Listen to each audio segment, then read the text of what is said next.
done, son. Who welded all this? I have no idea who welded all that. Touch it. It's not hot. So if I'm on the starting line, y'all, and the car goes nowhere because the pedal breaks off, that is 100% Mike. You see he's got rods in his hands. I'm going to just show y'all this. What are they talking about? Yeah.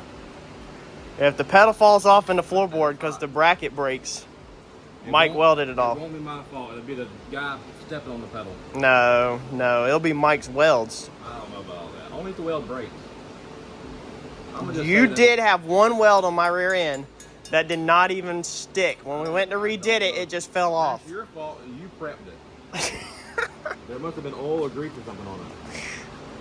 Mike, you looking pretty good over here. Did you put that in the machine? Yeah, my right and left hand machine. Man, Mike nasty with it. Y'all better hit him up if you want to work. Blanton Dynamics on YouTube. Go get them dimes stacked. I'll probably just messed your cord all up.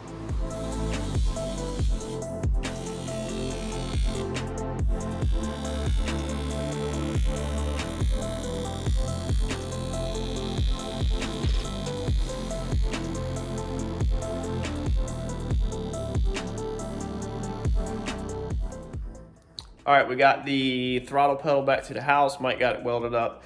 I ended up being very happy with how this turned out.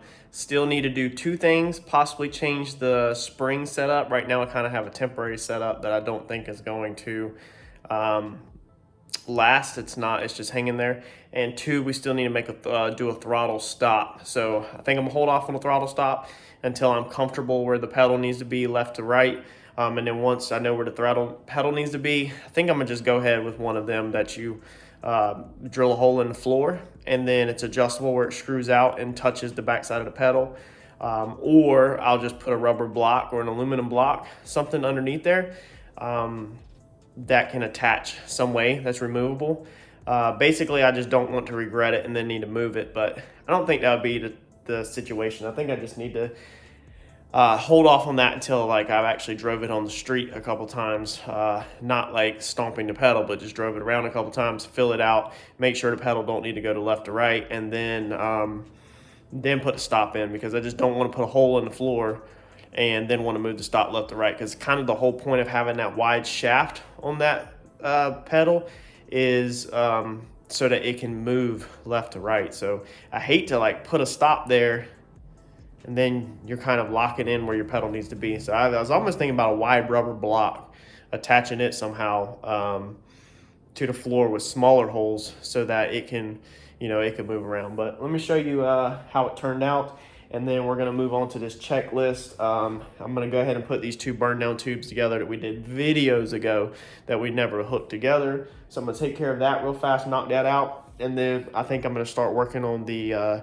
new seat backrest mounts. So I'm thinking about changing the seats real fast over to all Zeus's. So instead of them bolting in, they'll Zeus in, because your seat belts are what holds you in anyway. You obviously are not seat belted to the seat, so therefore the seat doesn't actually have no holding power. You're just sitting in the seat, so all your weight is on the seat, but your weight's actually riding on your metal brackets that are in the floor and against your metal backrest.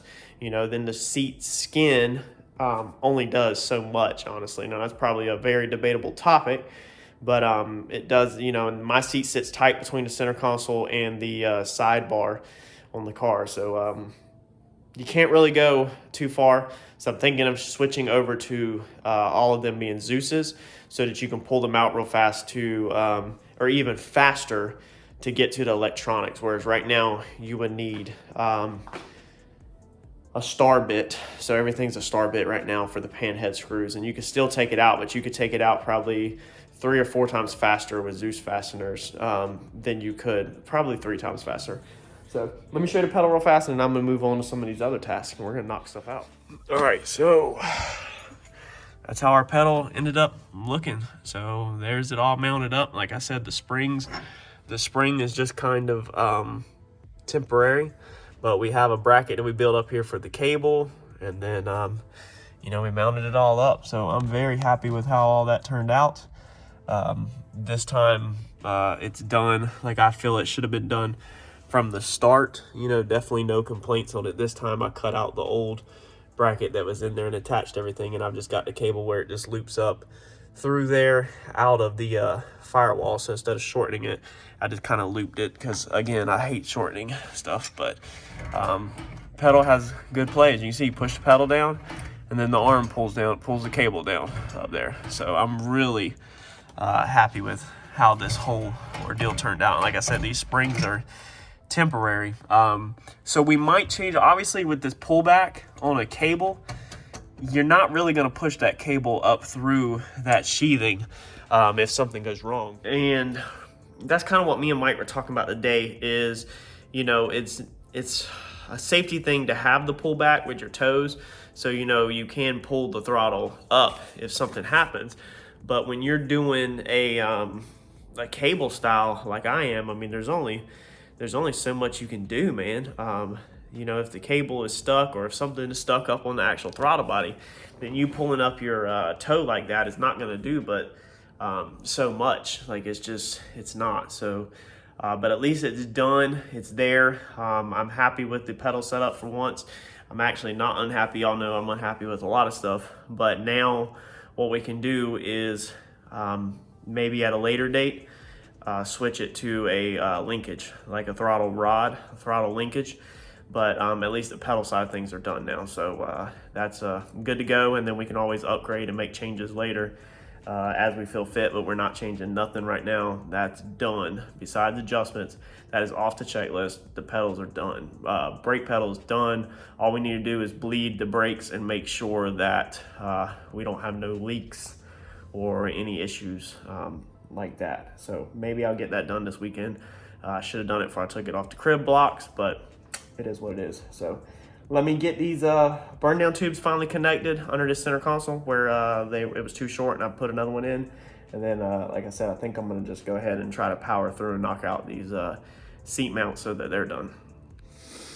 All right, so working a little more in here. I was trying to comb down this checklist here at the house, and I think I'm honestly just gonna have to throw in the bag on it, man. It's just got to the point now where it's got to go to the shop. I need to do some welding, but it's got to be TIG. Like, it's just not gonna happen right now. So I guess we're just going to call it a night. It's 9:30. It's Friday night. It's crazy, honestly, to even be in this position. It's kind of just weird to be in a position with hardly having nothing left to do. Still got to do the little Zeus fastener tabs here, and still have to do the little hood mounts, second row of push pins on the hood. So I might go ahead and do that. But I was trying to redo the seat mounts, and the more I have looked at it, and the more I have thought about it, I redid them, tacked them with the old Harbor Freight MIG welder, put them in the car, and they just needed to be twisted just a little bit. It didn't sit right because I'm trying to do it on the bench because it throws splatter everywhere. I can't do that crap in the car, obviously. And then when you put it in the car, it needs to be tweaked like just a little bit. And I went to tweak it, and it busted two of my tack welds because that's all they were is tacks. And I was just like, dude, this is a wasting my time. It needs to be at the shop with the seat bolted in. I can clamp the plate to the back of the seat, and then we can measure the distance of the rods that I'm using, and Mike can just tack them in with the TIG, and then we can pull the whole unit out, burn it in, it'll be strong as crap. Same thing with the parachute mount. I was gonna redo the parachute mount this weekend here at the house, but it's angled down towards the ground, as you can see. So when we did the wing, what I did was I actually just took it out of the car and put it back in the bender and bent it down, because I wanted to leave it all on the car for right now, and I wanted to see if it would work if I just bent it down a little. But what that did was, as you can see, it basically pointed it down towards the ground. So this bar right here needs to be cut off, and what we're gonna do is we're gonna build a cage style mount. So like you see coming off the Fox bodies with the little rods, they're like 1/4 of an inch, or let's see here, what was the other one? 5/16 I think I was gonna go with. They're just rods, and because you don't need a lot of strength for the parachute pack.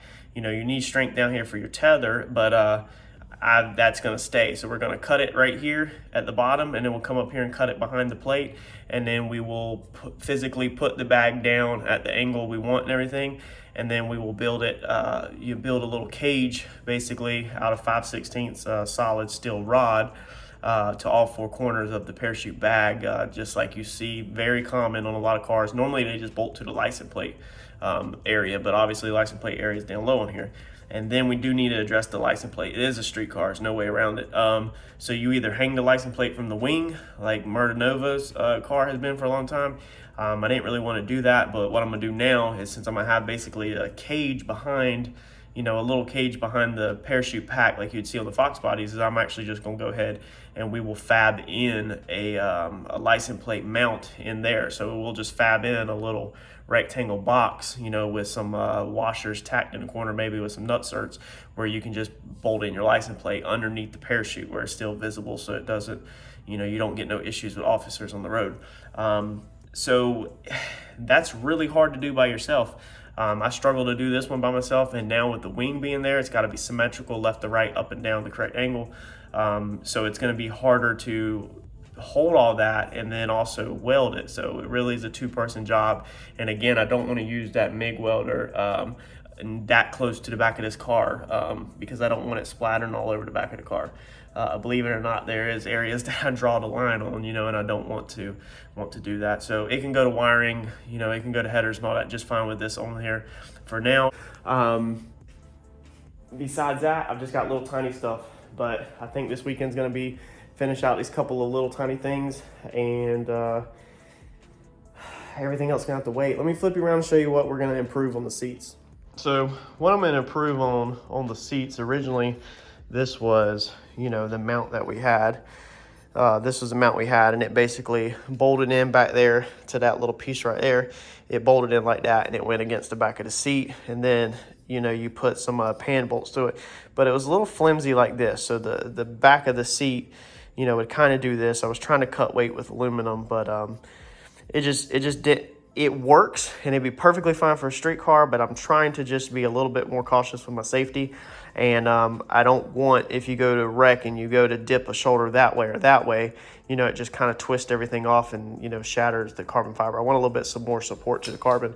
So what we're going to do is, like I said, I tacked all this up and broke my tacks, as you can see right here. But that's basically what we're going to do. So this is the same way we're going to do the parachute mount back there, is we're just going to do a cage. And then this is steel plate. Let me bring you around the backside. So that's steel plate, and what we'll do on there also, it's too high. So when I put it in here, it's too high. We need to bring this one down to about right here, and then what I'll do is I'll probably put edge protector over it, or I will actually clamp this plate against the back of the seat. I might actually cut these plates tomorrow. That'd be something to do. Clamp these against the back of the seat, trace this line right here, trace that line right there, and then take it out the car and then extend them lines, and then cut the top of that plate to match that, and then put an edge protector or vacuum hose or something slipped over that, so that the seat belts, which they're not going to be pulling on this, they'll be on your shoulder, but that way this edge doesn't get tore up, and that way you don't see this plate. But basically that needs to come down and be cut, and then all of that just needs to be tacked. So when I put it in, you can see right there's a gap, and so I don't want to take this seat and push it back necessarily on this side.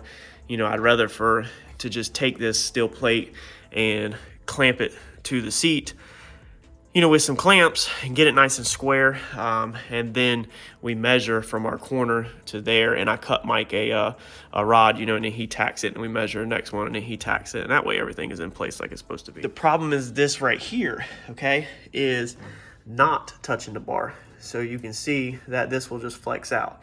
And I kind of don't like that, because when you go to get in here, it's flush with the bar, but I just don't want it to break over time. These seats were not cheap at all, and I don't want to damage them. So what I think we'll do is we'll do a little tab off of here, to catch it right here with a bolt through it right here on the side also. So that will support this area right here, and then this area is all the way, it's already supported, and there's no reason to bolt it in. I'm not worried about bolting it in. I'm just worried about sideways support. We might not even bolt this one in, honestly. We might just add, a little moon shape tab or something, so that that has something to rest against, but I'll probably bolt that one in and pull it up.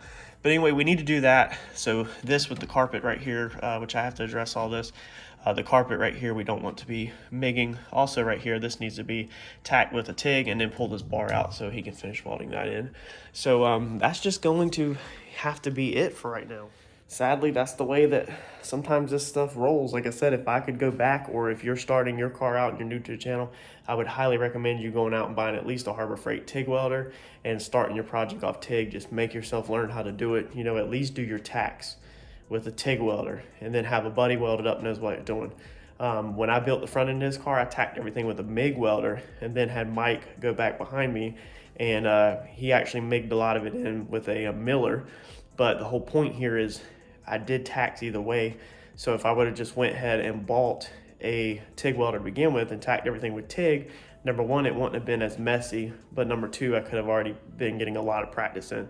And by the time we would have got here, literally 2.5 years later, I'd probably be TIGging by now. So lesson learned, I messed up bad on that one, and I still haven't went out and bought a welder.